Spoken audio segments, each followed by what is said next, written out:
entrando ya de lleno a lo que viene a ser la anatomía del tórax, como he dicho en una introducción la vez anterior, hoy vamos a hablar sobre otros elementos que forman parte también del continente. Una recomendación: cuando ustedes revisen imágenes, cuando vean una radiografía de tórax, una radiografía de cráneo, de abdomen o de lo que sea, sistematicen su lectura de manera tal que no se les escapen los detalles. Muchos dicen que en el detalle está Dios, otros dicen que en el detalle está el demonio. La cosa que es el detalle siempre que va a marcar la diferencia entre una adecuada visión diagnóstica y una errónea visión diagnóstica.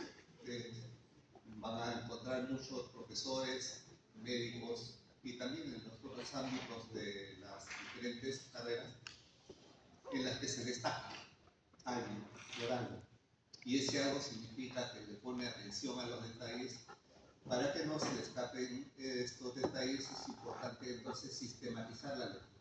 Recomendación: cuando vayan a revisar algo, vean primero el continente, es decir, los componentes externos, los que van a delimitar el ámbito anatómico de lo que están revisando, y finalmente terminen con el contenido, revisando eventualmente las características del contenido, buscando su normalidad y finalmente destacando aquellos aspectos que son anormales, que no debían estar ahí o que debían estar y no se encuentran. Entonces, esto es simplemente para ir adelantando un poco lo que vamos a ver en imágenes. Cuando hablamos de pleura estamos hablando de esa membrana serosa, que son dos sacos pleurales completamente cerrados sin solución de continuidad, es decir, es exactamente como si fuese un globo que está sellado, o sea, no hay una zona de una apertura. Este globo a su vez está tapizando internamente la pared torácica, es decir, la cara interna de las costillas con sus respectivos músculos, la superficie pleural, y en la región media central vamos a encontrar que se desplaza cefalocaudal y caudocefálicamente para generar un tabique que se va a denominar la pleura mediastinal. Todo lo que recubre las costillas y la pared interna del tórax se denomina pleura parietal. Algunos incluyen a la pleura parietal con la pleura que está tapizando el diafragma, pero para efectos de discriminar, vamos a llamarle pleura, o se le denomina pleura diafragmática. Y a la que separa el espacio en la región medial del tórax se le va a denominar la pleura mediastinal o pleura mediastínica. ¿Ok?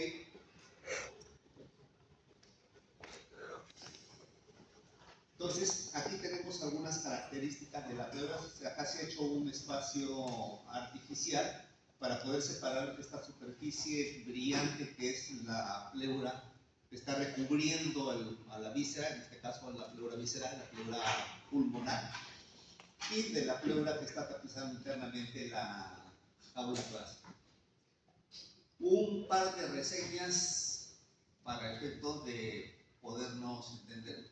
¿Qué entiende alguien o quién tiene la idea de lo que es un espacio virtual? Vamos, creo que les gusta conversar.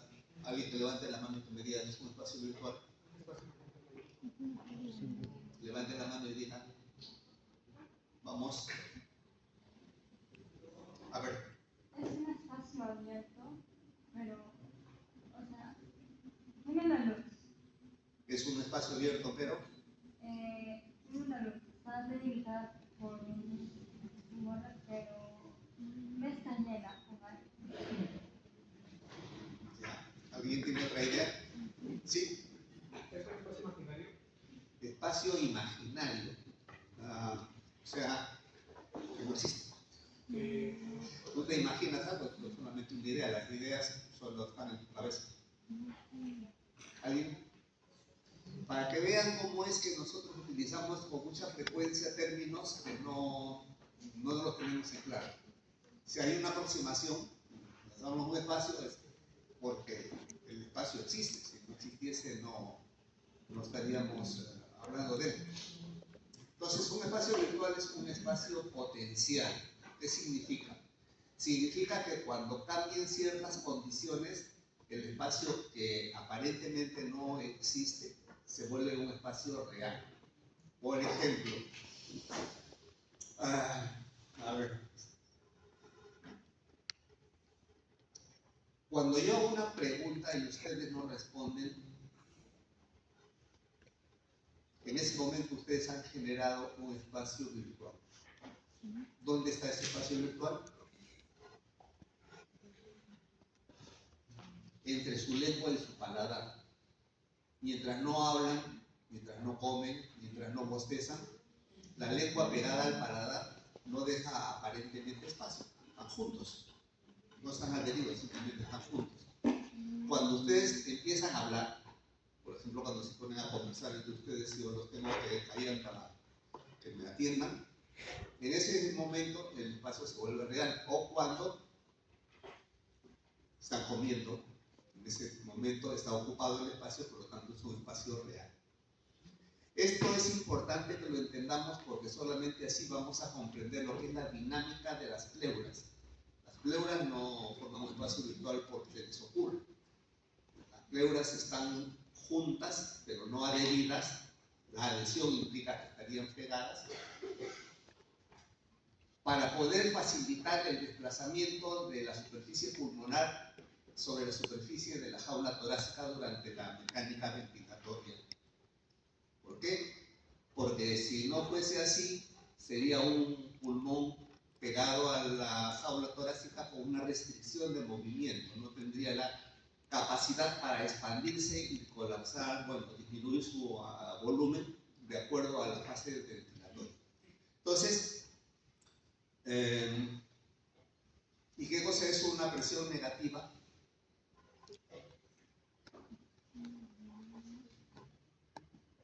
Vamos.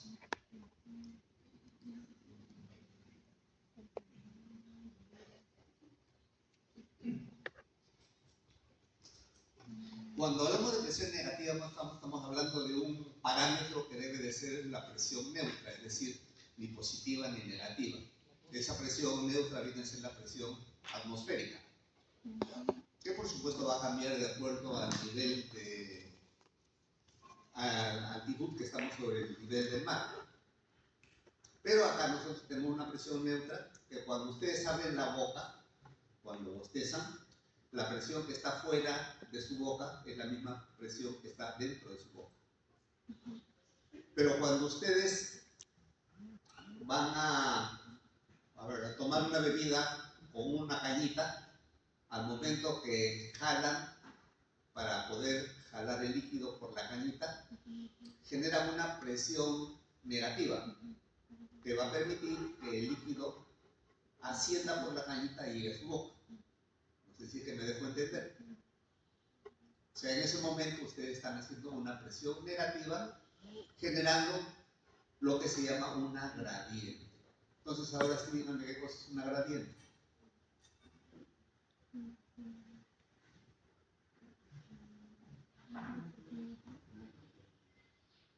Levanten la mano y tienen la idea de que es una gradiente.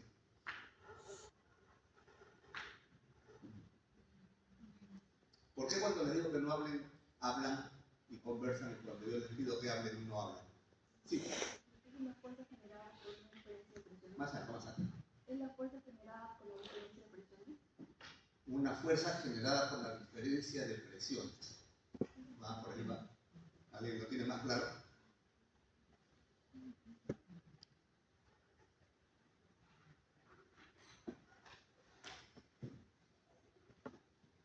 Cuando hablamos de gradiente estamos hablando de una diferencia de magnitud en determinado elemento que podemos medir. Puede ser presión, puede ser altura, puede ser temperatura. Cuando ustedes abren un refrigerador, al interior del refrigerador la temperatura es menor que la temperatura del medio ambiente, ¿o no? Entonces hay una gradiente de temperatura entre lo que está dentro del refrigerador y lo que está afuera. Y cuando ustedes están hirviendo agua, cuando ya está caliente el agua, hay una gradiente de temperatura entre lo que está en la tetera y lo que está en el medio ambiente.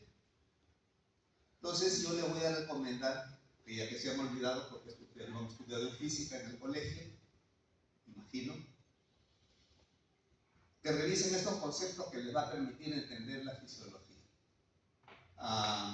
El aprendizaje de la medicina no es memorizar lo que dice el profesor o el libro, es entender lo que están leyendo y lo que están oyendo, para que lo puedan interpretar y poder luego hacer la diferencia entre lo que entienden como normal y lo que es anormal, o la variante que dentro de la normalidad se puede establecer.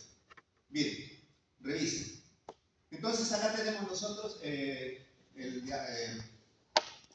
la pleura, que reitero, esta pleura que está sobre, esta no es una buena idea. Bueno, la pleura que está tapizando la cara interna del tórax es la misma que está tapizando la víscera, el pulmón. Y vamos a ver cómo se establece esta dinámica. Encontramos nosotros acá un componente que no es pleural, pero que también tiene su propia cubierta, su propia membrana serosa, que es el epicardio, lo que está encima del corazón, y lo que está recubriendo por dentro el saco pericárdico, que es el saco fibroso, es el pericardio seroso.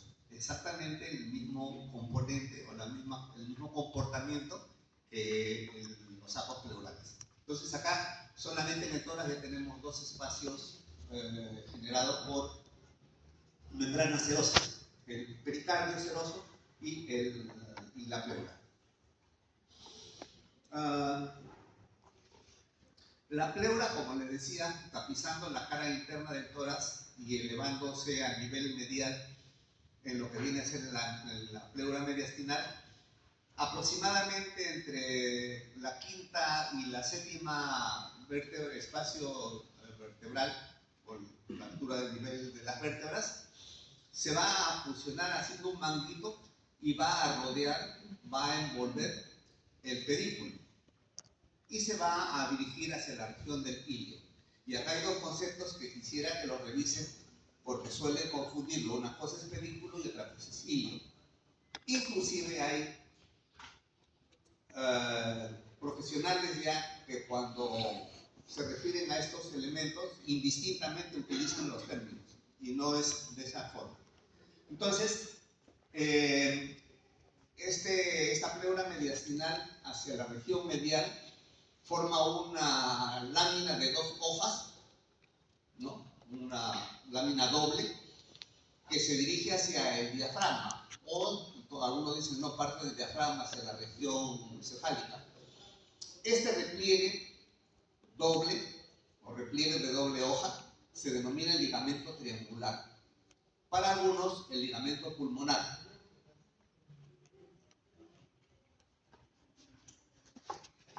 En algún momento creo que les mencioné que la pleura se une y a la vez se separa de la pared torácica mediante un tejido conectivo laxo. Este tejido conectivo laxo, denominado la fascia endotorácica, es importante que lo entendamos. ¿Por qué? Porque, reitero, es un elemento que a la vez que fusiona la pleura, la adhiere a la pared torácica interna, siendo un componente conectivo, forma una suerte de tabique que separa a su vez la pleura de la pared torácica. Es como que a una lámina de plástico le pasa un poco de terocal y lo pegan a la pared. El terocal va a adherir el plástico a la pared, pero a la vez esta capa de terocal está separando porque el plástico no estaría realmente completamente unido a la pared. Cuando hablamos de la pleura, estamos hablando de este elemento que tapiza, reitero, todos los espacios, pero que supera un componente o una porción del tórax. Cuando hicimos la definición de tórax, dijimos que era ese espacio delimitado por la primera costilla, por la costilla, las caras internas de las costillas y el diafragma. Pero en la región cefálica de la fauna torácica, la pleura se protruye hacia la región cervical. esta protrusión hacia la región cervical implica que la cúpula pleural y parte o el vértice del pulmón no se quedan solamente en el tórax, sino que ascienden hacia la región cervical, y acá lo estamos viendo. ¿Ok? Hacia acá se está protruyendo la cúpula pleural y que está adherida a la primera costilla y a la apófisis transversa de la séptima vértebra cervical, con un reforzamiento de la fascia endotorácica. El reforzamiento de la fascia endotorácica recibe el nombre de ligamento o membrana suprapleural. Algunos le ponen un nombre de acuerdo a quien lo descubrió, que es la fascia de Simpson. Esa fascia de Simpson no es otra cosa más que la fascia o la membrana suprapleural. Acá tenemos una proyección de lo que viene a ser el pulmón con su cubierta pleural y los fondos, la cubierta de la pleura en la jaula torácica y la superficie del diafragma. Como pueden ver, no todo el espacio pleural está ocupado por el pulmón. En este caso, en este receso, que viene a ser un fondo de saco o un seno, vamos a tener un espacio virtual. Es decir, la pleura que está recubriendo el diafragma está junto, está no adherido, porque adherido, reitero, es cuando se pega, está junto a la pleura de la jaula torácica. Esto es más o menos la evidencia. Hasta acá llega el pulmón y este espacio es un seno postdiafragmático.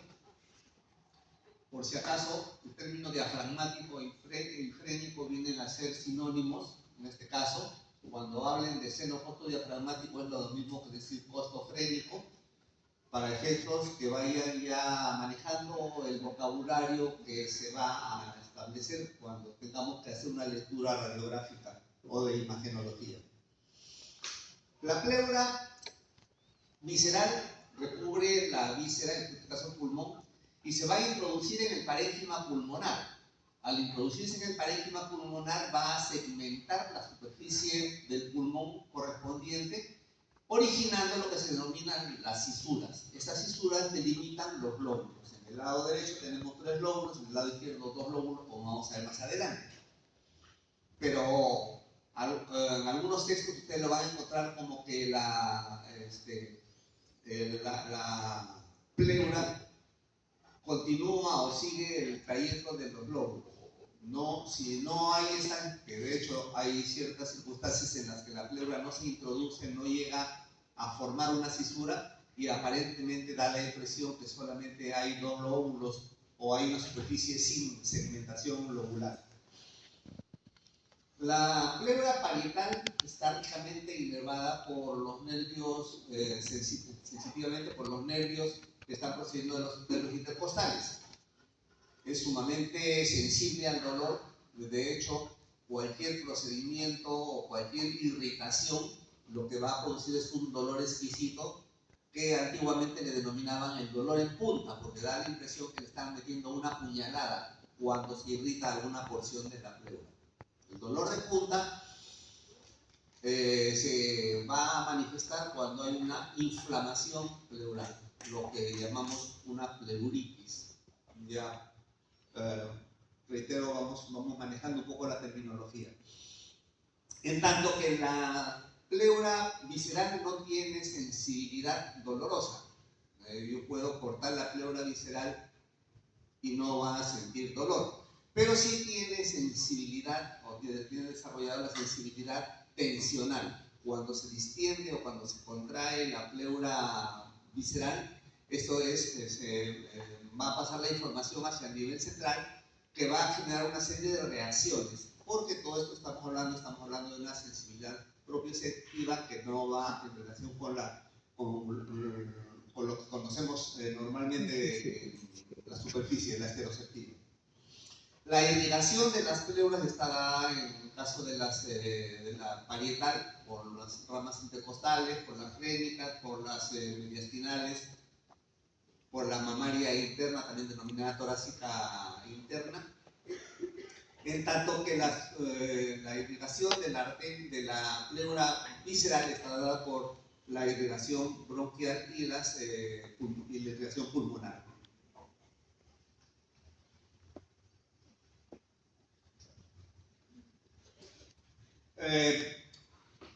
Como les decía,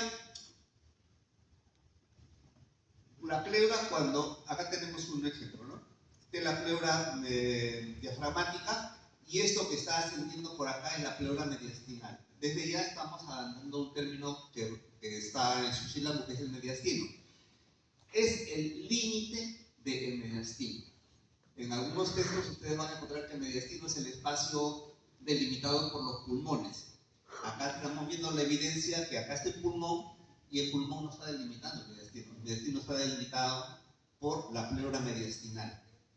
De hecho, yo puedo resecar el pulmón, que a veces lo hacemos, y el mediastino no desaparece, porque la pleura mediastinal se va a mantener indemne.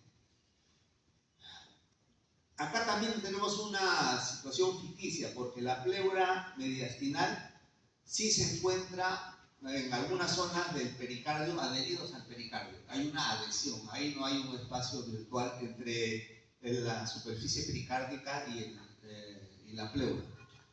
Y en otras partes sí se encuentra separado, pero ocupado por elementos, como en este caso estamos teniendo acá la mamaria interna, que está ocupando el espacio entre la pleura y los componentes de los grandes vasos cardíacos. Y hacia acá tenemos nosotros los fondos de sacro. Bueno, acá tengo la pleura parietal, acá tengo la pleura costal también, acá tengo la pleura mediastinal y acá tengo la pleura diafragmática. Esto ya lo mencioné. Los linfáticos pulmonares van a organizarse reticularmente y van a recoger toda la linfa de las superficies pleurales, y estos van a ir principalmente hacia los ganglios traqueobronquiales. ¿Por qué es importante esto? Porque a veces nosotros tenemos algunas manifestaciones de alguna neoplasia generada a nivel pleural, que de hecho se puede dar los famosos mesoteliomas malignos, que pueden generar un compromiso metastásico, y estos pueden ser recogidos por los ganglios, por los sistemas reticular linfático, y dirigirse hacia los ganglios traqueobronquiales.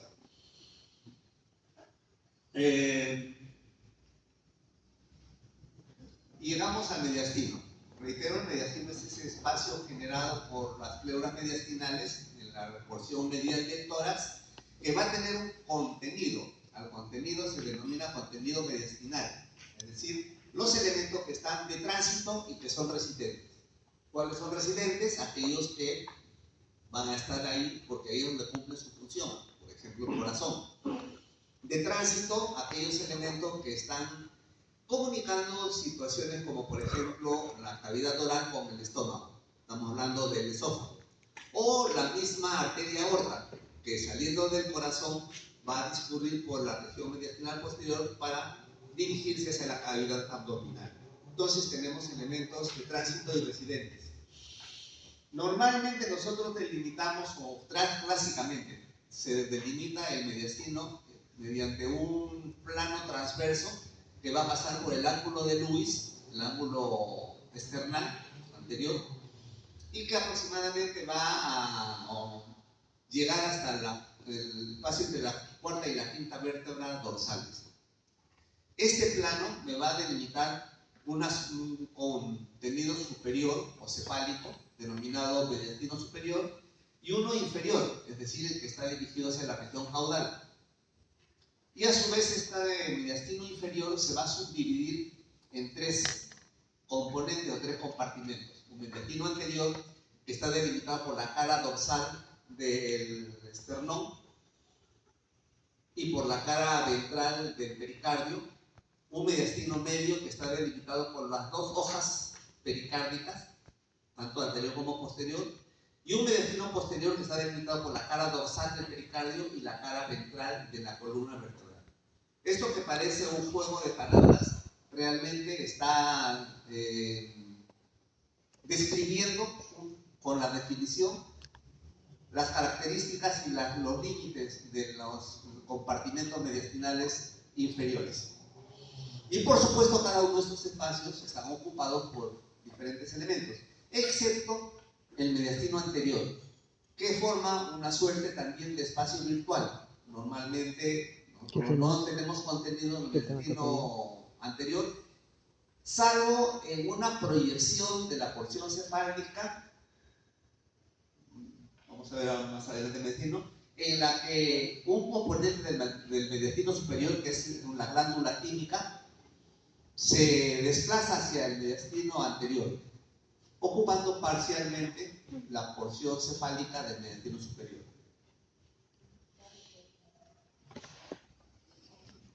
Acá tenemos un poco más cubierto y más evidente el componente mediastinal. Acá tenemos la pleura mediastinal, pericardio, diafragma, los grandes vasos, y esto de acá ya viene a ser mediastino medio.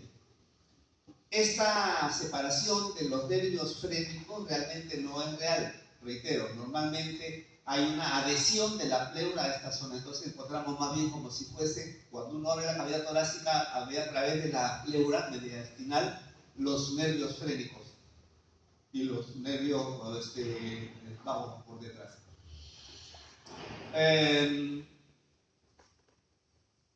Los límites del mediastino superior vienen a ser los bordes posteriores, los bordes internos de la primera costilla y el plano transverso que ya les he mencionado hace un momento. El límite inferior viene a ser el diafragma, el anterior ya dije el esternón, y luego la región torácica, que se puede proyectar hacia las denominadas gotieras paravertebrales, que son unos espacios cóncavos longitudinales que se dan entre las costillas y la columna vertebral. Acá tenemos un poco esquematizado los 4 compartimentos mediastinales: superior, anterior, que reitero, acá está exagerado, no hay ese espacio, el medio y el posterior, que no se ha prolongado hacia acá porque si no tapa la columna y no daría la imagen que corresponde. Está caudalmente en las superficies diafragmáticas. Visto lateralmente, igual, anterior, superior, medio y posterior. El posterior mayormente se hace una prolongación porque algunos textos o algunas descripciones hablan de que no hay que hacer una separación entre mediastino superior e inferior, toda vez que, aparte de la proyección del plano imaginario que estamos planteando transverso, no existe un parámetro anatómico que me permita decir esto de acá es superior y esto de acá es inferior, porque esto de acá ese plano es desplazable realmente.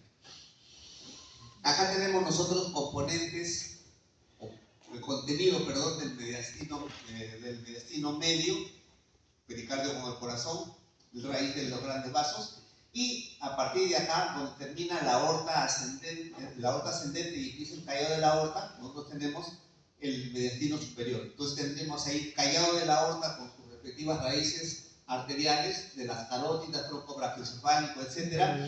Los nervios que están discurriendo por acá, el frénico, el vago, el lembogástrico, las venas innominadas, que van a formar la vena cava superior, etcétera, etcétera.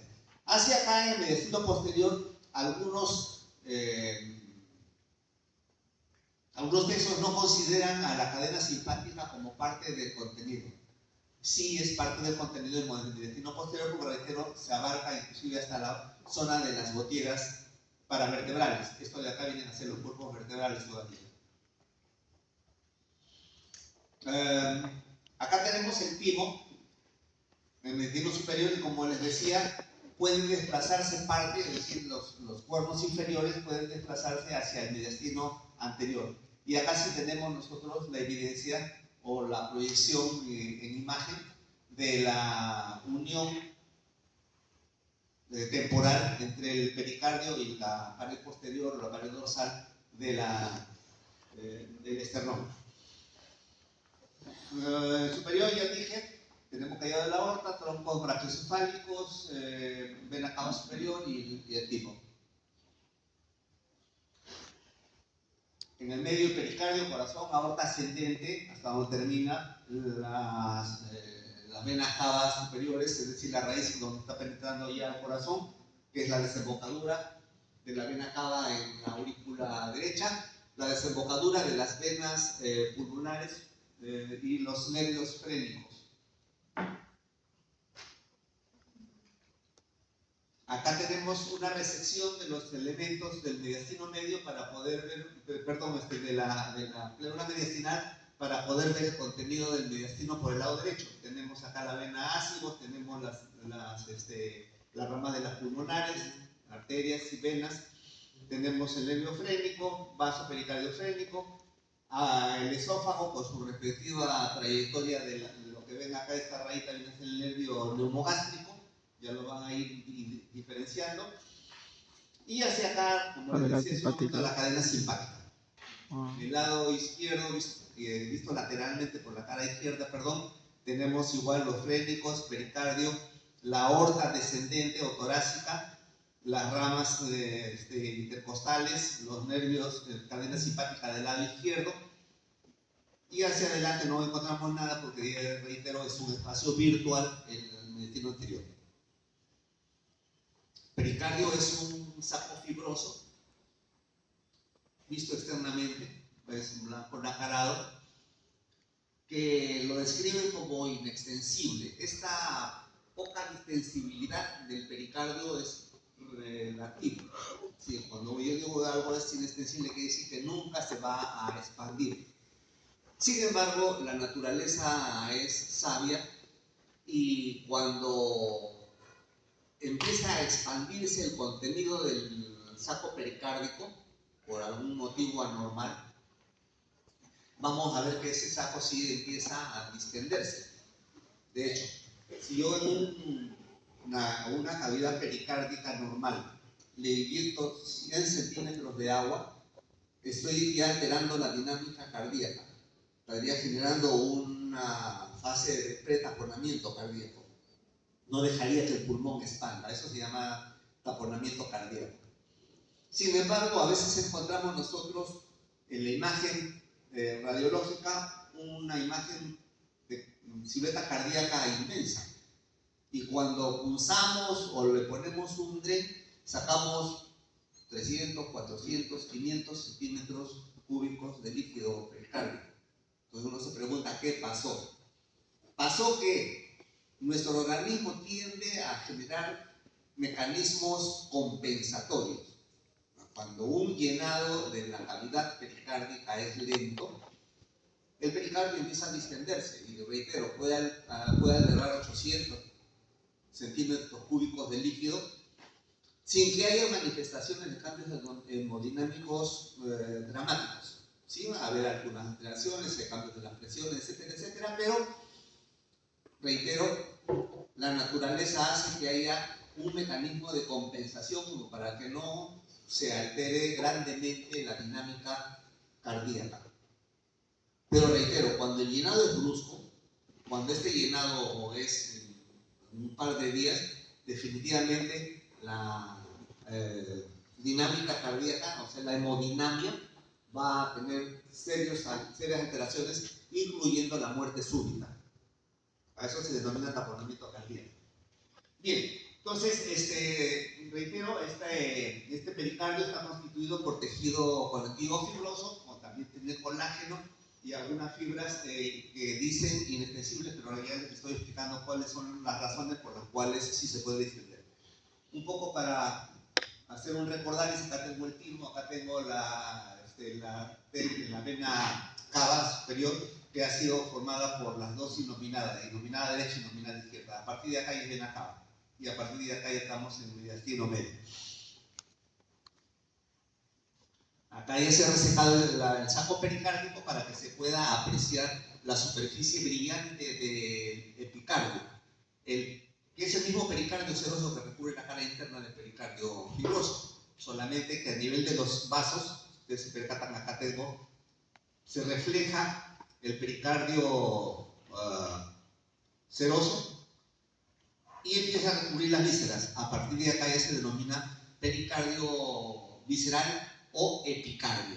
El epicardio es el mismo pericardio seroso que está recubriendo la cara interna del pericardio fibroso.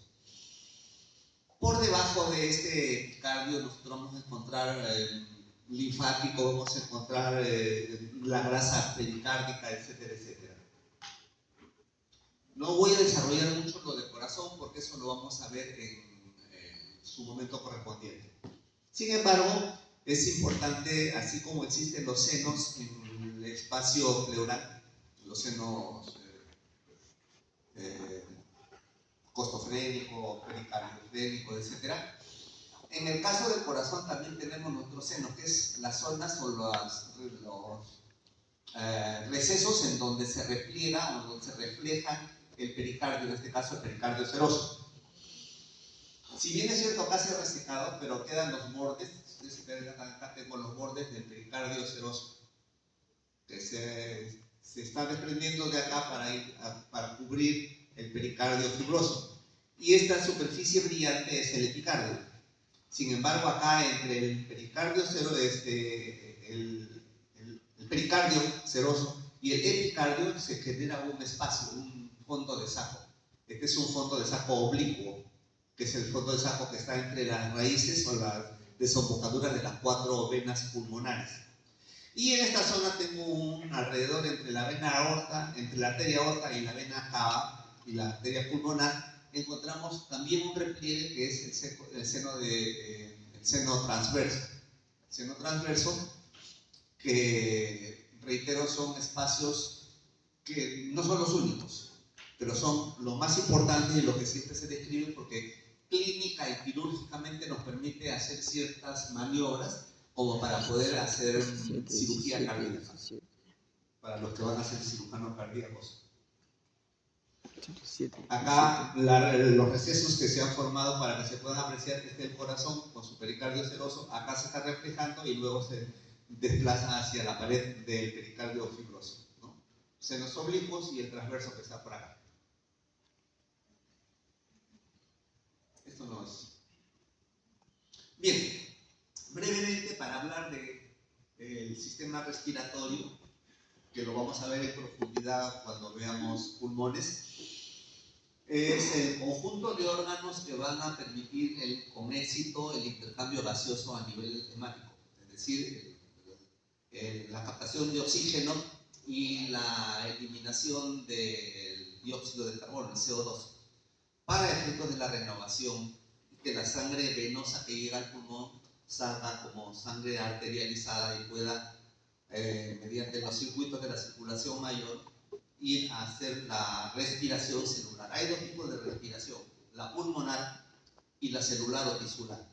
Entonces, cuando hablamos del sistema respiratorio, hablamos de este conjunto de elementos que están a nivel torácico, en donde están constituidos por las vías respiratorias superiores e inferiores, las cuales van a, reitero, a garantizar que el intercambio gaseoso sea exitoso. Pero no solamente es el aporte de oxígeno y la eliminación del CO2 la función del aparato respiratorio, del sistema respiratorio. Estamos hablando a su vez de otros elementos como por ejemplo el mantenimiento de la homeostasis. Como no se puede estar desarrollando el concepto, el significado de cada término, yo les recomiendo que cada vez que escuchen un término que no les es muy familiar, lo anoten y luego vayan a buscar su definición, concepto y que busquen los ejemplos, si es que quieren realmente hacer un aprendizaje adecuado. De lo contrario, solamente van a terminar memorizando lo que se dice y no siempre lo van a entender porque cuando se les pida que expliquen de qué se trata, no lo van a saber explicar. Así que no me voy a cansar de decirles siempre, busquen, amplíen todo lo que el profesor diga o todo lo que puedan haber leído en sus textos. Entonces, Tenemos, reitero, regulación del pH, es decir, vamos a tener nosotros que mediante la desagregación del ácido carbónico, el CO2 y agua, vamos a tener que se va a mantener el pH correspondiente a nivel hemático. Función de defensa y filtración a nivel de las vías respiratorias altas, las vibrisas que ustedes vieron cuando han hecho cabeza, en cavidad nasal. En las narinas hay unos pelitos que se denominan vibrisas, pero la cavidad nasal a su vez tiene una secreción permanente de mucus, donde se van a adherir las micropartículas que no han podido ser captadas por las vibrisas. Y todos los componentes que ustedes ya han visto en cabeza. Estas son barreras físicas para los microorganismos. También tenemos nosotros los macrófagos alveolares, que van a tener la capacidad de captar los elementos biológicos que puedan ser nocivos para el individuo, y la producción de inmunoglobulinas y los mediadores de la respuesta inmunitaria. Todos estos elementos, todas estas funciones tienen el sistema respiratorio. Entonces no solamente meter y sacar aire de las vías respiratorias, que por otro lado es un malentendido, es decir, que está respirando porque inhala y exhala, eso no es respiración.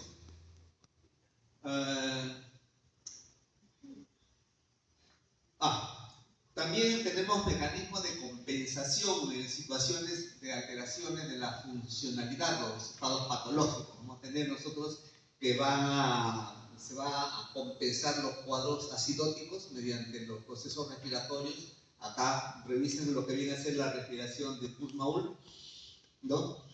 Porque es importante que también desde ahora lo vayan entendiendo para efectos de eliminar el CO2.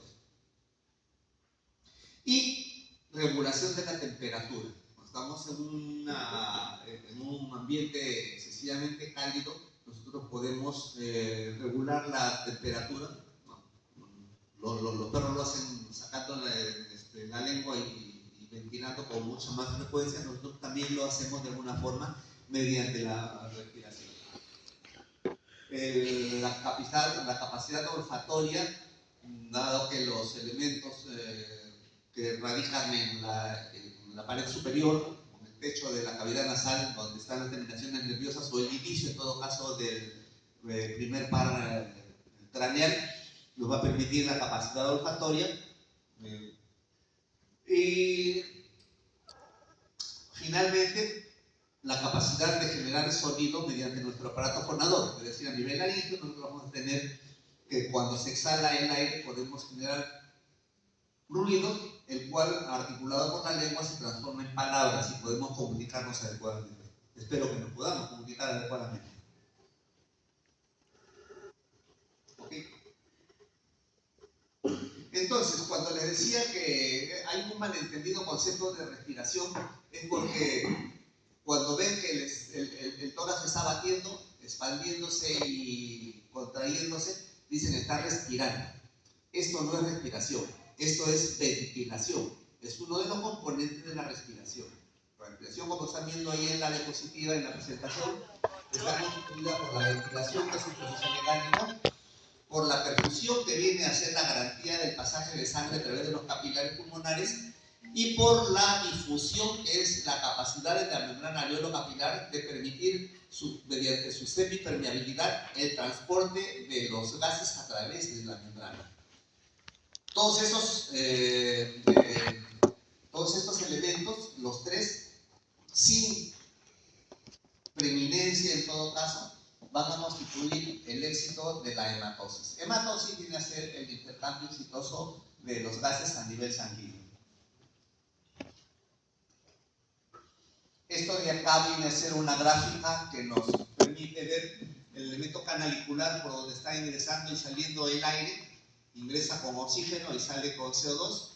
Las arterias pulmonares, en este caso de azul, porque la arteria pulmonar está llevando sangre venosa, que al llegar hacia la región de los sacos alveolares, y estos son los alveolos finalmente, va cambiando de color, porque la sangre que ingresa venosa, acá se está oxigenando hasta llegar a ser rojo rutilante al tener oxígeno la sangre, a nivel básicamente de la hemoglobina, No nos olvidemos que la hemoglobina está constituido por el núcleo N y el hierro, lo cual le da una capacidad que ustedes ya conocen como el redox, ¿no es cierto? El redox no es otra cosa más que el fenómeno de reducción y oxidación que tienen algunos elementos que le permiten captar oxígeno en este caso, o eliminar el oxígeno. Cuando elimina el oxígeno se denomina reducción, cuando lo capta se denomina oxidación. Y luego tenemos ya una serie de parámetros que lo vamos a revisar con más detenimiento, principalmente a nivel de las prácticas, que vienen a ser los volúmenes que se manejan. Es de alguna forma adelantarnos a lo que van a ver o lo que deben estar viendo ya. No sé si han hecho esto, la parte fisiológica respiratoria, ¿ya lo hicieron? Fisiología respiratoria. Ok, qué bueno. Qué bueno. Espero que lo hayan aprovechado. Cuando hablamos de la fisiología respiratoria tenemos que considerar cuáles son los valores. Cuando hablamos de normalidad, por si acaso, no hablamos de enfermedad. Algo que es anormal no es necesariamente enfermedad. Normalidad es un concepto estadístico, es decir, aquello que se junta en la porción medial, y los extremos son considerados los poco normales, los anormales, es decir, lo que escapa de la media de normalidad. Entonces, cuando hablamos que se hace un estudio en un determinado grupo y vemos que hay una frecuencia cardíaca, una frecuencia respiratoria aproximadamente de 13 por minuto, entre 11 y 14, lo que está por debajo de este rango estamos hablando de una bradimia, y lo que estamos hablando por encima estamos hablando de una taquimia. Entonces, reitero, a veces los valores pueden variar también de acuerdo a los ambientes, ¿no? Si ustedes van a la sierra, a un nivel elevado del nivel del mar, van a necesitar ventilar con mayor frecuencia porque la concentración de oxígeno en la altura es menor que en la costa. Y su organismo está habituado a una determinada concentración, por lo cual uno va a emplear, reitero lo mismo que dije hace un rato, mecanismos de compensación para permitir una adecuada oxigenación a nivel de la sangre y concomitantemente de los tejidos. De acuerdo a la capacidad que tenemos nosotros de transportar nuestro oxígeno en la sangre, vamos a tener que nuestros tejidos van a estar adecuada o inadecuadamente oxigenados. La deficiencia de oxígeno en la sangre o en los tejidos se denomina hipoxia. Cuando ya no hay nada de oxígeno, por ejemplo, cuando se acabó el oxígeno y simplemente están aspirando CO2, estamos ya en una anoxia, y la anoxia ya es muerte, evidentemente. Entonces, los volúmenes en promedio estamos hablando de 500 a 600 milímetros o centímetros cúbicos de aire que está ingresando o saliendo. Eso se denomina volumen tidal o volumen ventilatorio normal, los cuales pueden incrementarse de acuerdo a los requerimientos. Tenemos nosotros volúmenes residuales, tenemos volúmenes por encima de esto, es decir, cuando es una hiperinspiración va por encima de este volumen mencionado. Siempre tenemos nosotros márgenes, excepto ese volumen de aire que nunca lo vamos a poder eliminar, que está en el espacio muerto. Ese es el espacio de reserva que definitivamente, por mucho que soplemos, no se elimina. Es un espacio, reitero, muerto, que tampoco participa en el proceso de la respiración, simplemente es el efecto de masaje. Y esto también nos va a permitir a nosotros que cuando hagamos una ventilación boca a boca para efectos de respiración artificial o de resucitación, el aire que estamos empujando inicialmente, al inicio de la soplada dentro de las vías respiratorias del paciente, es un aire rico en oxígeno. Finalmente, ya cuando uno termina de eliminar o de empujar el aire de nuestro espacio muerto, va a pasar algo de CO2, pero lo primero que le llega a las vías respiratorias bajas al paciente va a ser un aire rico en oxígeno. Creo que me estoy adelantando, por eso lo vamos a hacer más adelante. Entonces tenemos volúmenes inspiratorios de reserva, ya, luego lo más adelante. La respiración artificial, la de resucitación, el RCP. ¿Sí? ¿Alguna pregunta? ¿Escucho un murmullo por ahí? Ok. Normalmente nosotros vamos a escuchar el término RCP, ¿cierto? Reanimación cardiorrespiratoria. ¿Por qué? Porque no se concibe que haya una reanimación respiratoria si es que no hay un componente circulatorio adecuado. Como les dije hace un rato, cuando hemos visto los componentes de la respiración, se requiere de un flujo sanguíneo adecuado para que se pueda oxigenar. Si es que no existe frente a un paro cardíaco, por mucho que lo oxigene, se va a oxigenar la sangre que está en el pulmón en ese rato, pero nada más. Entonces, a la siguiente insuflada con oxígeno puro, simplemente la sangre que está oxigenada y que está detenida va a seguir, ya no va a haber ningún tipo de cambio. Y nuevamente vamos a caer en el tema de las gradientes. El transporte del oxígeno o de los gases en general a nivel de la membrana alveolo-capilar es un transporte pasivo, es decir, no se emplea energía para que pueda pasar el gas de un ambiente al otro a través de la membrana alveolo-capilar. Y esto se va a conseguir porque existen gradientes. Cuando llega la sangre venosa a la membrana, a los pulmones, esta sangre viene con alto contenido de CO2 y muy bajo contenido de oxígeno. En cambio, al interior del alveolo tenemos un aire rico en oxígeno y muy pobre en CO2. Estas gradientes generan que el oxígeno pase hacia la sangre y el CO2 pase al alveolo, haciendo un intercambio gaseoso para efectos de, reitero, generar una hematosis exitosa.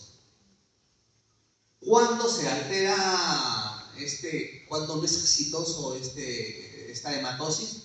Cuando se altera alguno de los componentes que he mencionado, ya sea la ventilación, ya sea la perfusión o la difusión. Entonces, la maniobra ustedes las han visto en cantidad de veces en videos, en cine, etcétera, en la que se le levanta el paciente de decúbito dorsal, se le levanta el mentón, porque si no le jalan el mentón hacia adelante, la lengua va a obturar la vía respiratoria alta, es decir, va a caer sobre la zona de la orofaringe. Y al caer sobre la orofaringe eso funciona como una válvula que no permite el pasaje de la soplada que nosotros demos al interior de la boca del paciente. Entonces, se tiene que traccionar fuertemente el mentón para que la lengua también se vaya hacia adelante y se permeabilice la orofaringe y podamos acceder. Y por supuesto tapar la nariz, porque si soplamos dentro de una boca pero con la nariz destapada, el aire va a fluir hacia la nasofaringe y hacia la cavidad nasal y de ahí al medio ambiente, sin que pase hacia la tráquea.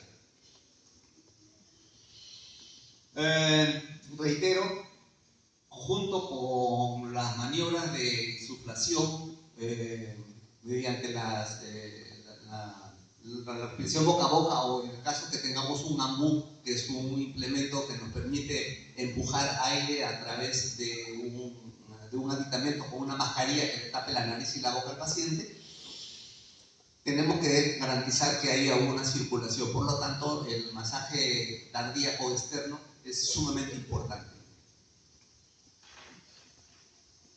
Bueno, esto de acá corresponde a una dinámica de pléuras. Acá tenemos un espacio virtual y acá tenemos un espacio real. ¿Qué ha pasado? Ha pasado que hay una solución de continuidad en la pared torácica, ha entrado aire y al entrar aire el pulmón se ha colapsado y al colapsarse el pulmón se ocupa el aire, este espacio que era virtual y ahora es un espacio real. Pero básicamente para eso está. Después ya vamos a hablar de las alteraciones de la cavidad pleural. Cuando hablamos del sistema cardiovascular,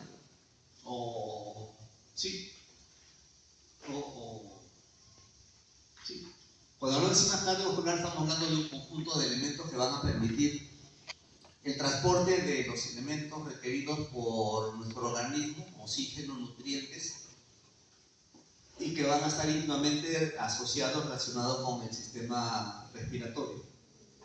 ¿Sí? No se concibe un sistema sin el otro. Y está compuesto por un sistema canalicular, es decir, los vasos sanguíneos, arterias, para el transporte centrífugo, venas para el transporte centrípeto, y un elemento dinámico que va a permitir el desplazamiento de la masa hemática a través de estos elementos canaliculares. Si no existe un elemento mecánico, que muchos anatomistas antiguamente decían que no es otra cosa más que un gran vaso altamente modificado. Corazón concebido como si fuera un vaso sanguíneo. Y vamos a después saber por qué. No, hoy día no toca corazón. Entonces tenemos dos tipos de circulación: la circulación mayor, también denominada sistémica, y la circulación pulmonar, que es la circulación menor. Y el corazón como elemento dinámico que va a impulsar la masa hemática, que desde el colegio, desde la primaria, desde que hacen ciencias naturales, se menciona como que el corazón es una bomba aspirante e impelente. ¿Qué significa esto? Significa que el corazón tiene la capacidad, de acuerdo a las fases del ciclo cardíaco, a generar una presión negativa que permita que la sangre se absorba hacia las cavidades cardíacas, e impelente cuando el corazón se contrae en la sístole y por lo tanto va a eyectar la sangre de su espacio cavitario hacia los vasos correspondientes. Para esto se necesita ¿qué? Se necesita que los vasos sean permeables. Cuando no hay permeabilidad, también podemos tener nosotros alguna deficiencia, o cuando no tiene capacidad de llenarse el corazón. ¿Cuándo no tiene capacidad de llenarse el corazón? Lo mencioné hace un momento. ¿Alguien se acuerda?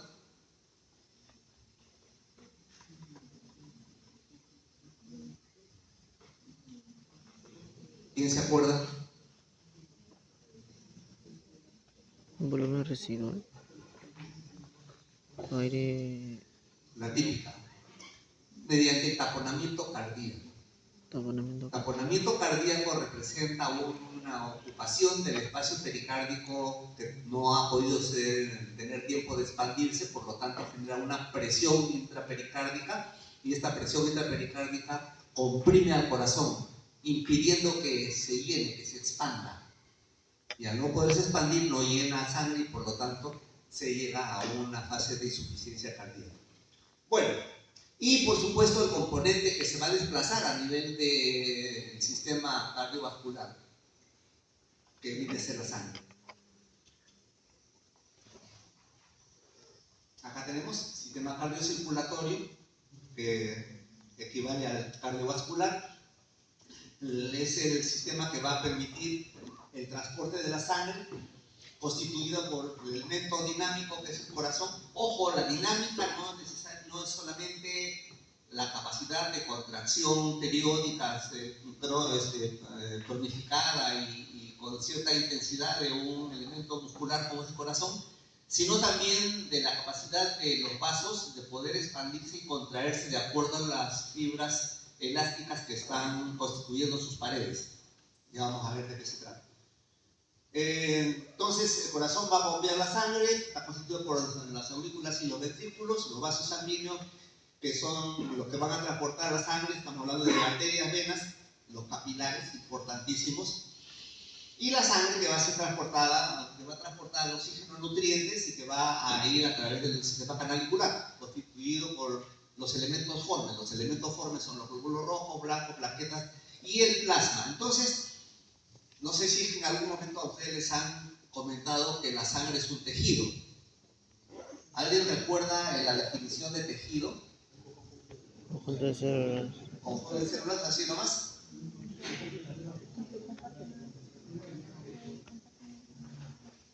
Para que sea tejido un conjunto de células, tiene que estar sustentada en un estroma, en un elemento que los una, que le permita desarrollar sus actividades. Y este caso de la sangre, el elemento que los une, es el tejido, entre comillas, y que le permite desarrollar sus actividades es el plasma. Entonces tenemos un tejido conectivo líquido. También tenemos tejido conectivo mineralizado en los huesos, tenemos tejido conectivo coloide en diferentes ámbitos. El cartílago tiene un tejido conectivo especial, el músculo tiene un tejido conectivo también diferente. Entonces, para que tengan la categoría de tejido, tienen que estar sustentadas las células en un tejido o un elemento, un estroma que lo contenga y le permita desarrollar sus actividades. El flujo de la sangre va a depender de una dinámica también bien importante, por eso que revisen los temas de presiones, compliance, gradientes, para que puedan tener una mejor idea de qué cosa es lo que estamos hablando. Yo asumo que deben haberlo desarrollado en la parte fisiológica. Ojalá que lo hayan hecho. Entonces, cuando hablamos de la reserva de presión, estamos hablando de las arterias. Cuando estamos hablando de reserva de volumen, es las venas. Las venas y las arterias tienen los mismos componentes en sus paredes. Es decir, una lenticia, que es la capa externa, una capa media y una íntima o endotelio. La capa media es la que va a marcar la diferencia entre las arterias y las venas. En tanto que en las arterias tenemos una buena cantidad de fibras elásticas y también musculares. En el caso de las venas, la capa elástica y las musculares son muy pobres. Entonces, prácticamente muy poca elástica, algo de musculares y punto. Entonces, ¿por qué se requiere de fibras elásticas en las arterias? Porque las arterias van a recibir la presión de la masa hemática que está siendo evacuada de los ventrículos con fuerza, generando una presión alta denominada la presión sistólica. Pero esta presión hace que las arterias se dilaten, ¿no? Y al dilatarse generen, ¿quién me dice lo que viene a ser la propiedad de elasticidad? ¿Qué cosa es la elasticidad? Uno que levante la mano y me diga lo que es la elasticidad, para ir poniendo tu nota. ¿Nadie? Sí. No estamos hablando de base, estoy hablando de elasticidad en general. Ah, físico. ¿Vos es elástico? Ah, ya. No, en mancha no sean Maricones. no sean pirañas.